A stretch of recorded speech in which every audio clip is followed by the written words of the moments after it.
Good morning, everybody. Happy Wednesday. So, got today and then tomorrow for the rest of our school days.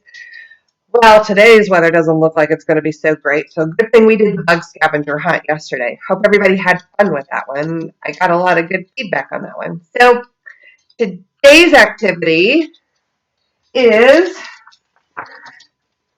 to make a counting book. So, just in case my directions were a little off, I'm just going to show you really quick and how quick and easy this is. So, got a piece of paper. Doesn't matter. It could have lines on it, whatever kind of notebook. Just cut it down the middle. There. And it doesn't have to be perfect. Goodness knows mine's never perfect. And then you're going to cut this kind of in thirds. So as you see, I end up with 6 little pieces of paper. So on the front, I'm going to write, grabbed one, got purple. Yay, lucky me. I'm going to write Julie's counting book. Although you're not going to use Julie's, you're going to use your child's name. So there's Julie's counting book. There is my cover to my book. So I'll put that page down. And I always tell the kids, remember when we count, what number do we always start with? We start with 1. So I'm going to write a 1, and I'm going to use circles. And then if you want to do this part, is draw a circle for them and let them color it in. It doesn't have to be perfect, obviously. I'm not doing perfect right either. So, and then you're going to go on all the way to 5. And then put it together. And then you have your very own counting book. So then you can go back and say, 1, and then let's count the dots. 1. Yeah, this is 1 dot, and that's the number 1. If you want to have them trace it, do that. If you have a yellow marker, that's usually what we use for tracing, is that we write the 1, and then they trace over it, however you choose. And then I'm not going to do the whole book, but I think you get the idea. So when it's all done, I don't have a stapler near me, and you may not have a stapler at home either.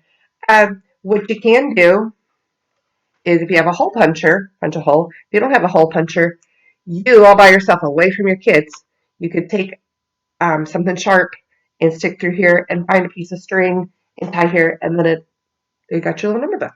You can also do this with letters. Also do with if you're doing this with letters, a little letter book is start with the letters of their name and then go all the way through. So pretty easy. Do that with any kind of homemade book. I used to make homemade books for my daughter when she was little. My sons did not like to do any kind of reading, anything, but my daughter really did. So we made lots of little homemade books. We would call it, her name's Bailey, say, Bailey's favorite things. And then I draw a picture of, of course, I'm not very artistic, and you may not be either, but your kids are going to think your art is world. You draw a picture of her, and oh, what do you like? Oh, you like strawberries? Okay, so pick a picture of your child with strawberry, and then Bailey likes strawberries. That's what I would write. And did a whole book of those. Lots of fun and easy too. Easy book. And it's all about them. And kids like things that are all about them.